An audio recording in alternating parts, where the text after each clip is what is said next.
i NIO. Og så skal vi have en bryder med termomagnetisk relæ, fordi det er automatsikringer, så det er termomagnetisk relæer. Og så ligger i den familie, der hedder CB System Pro M Compact. Det er sådan det næste, jeg finder ud af, hvor det er henne. Og vi ønsker både overbelastning og kortslutningsbeskyttelse. Så den der. Og så hvilken karakteristik det er. Om det er B, C, D, K eller Z. Jeg tager C for eksempel. Så ligger de altså her over alle S200, hvis du tager en C10. Hernede kan man vælge, om man ønsker en fejlstrømsbeskyttelse på os. Det er jo ikke nødvendigt i det her tilfælde her, men OK. Der kommer indstillingsmulighederne, og eftersom det er automatsikring, så er der ikke nogen indstillingsmuligheder. Så det er bare at sige OK. Og så er kurven her. Og hvis vi så vælger kurven, så kan vi vælge en knap op, der hedder Coordinates.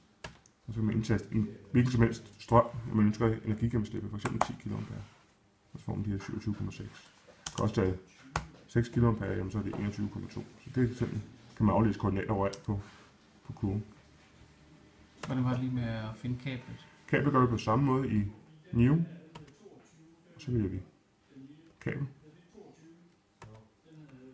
Og så skal vi så vælge tværsnittet selvfølgelig, hvad vi ønsker. Om det er kobber eller aluminium. Og om det er PVC eller PEX, altså 70 eller 90 graders kabel. Og hvis vi smider det ind i, kommer kurven ind med det samme.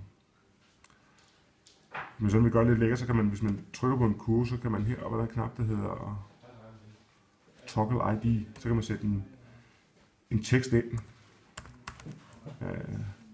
ved kurvene, som så måske er lidt mening, så man kan lave en dokumentation.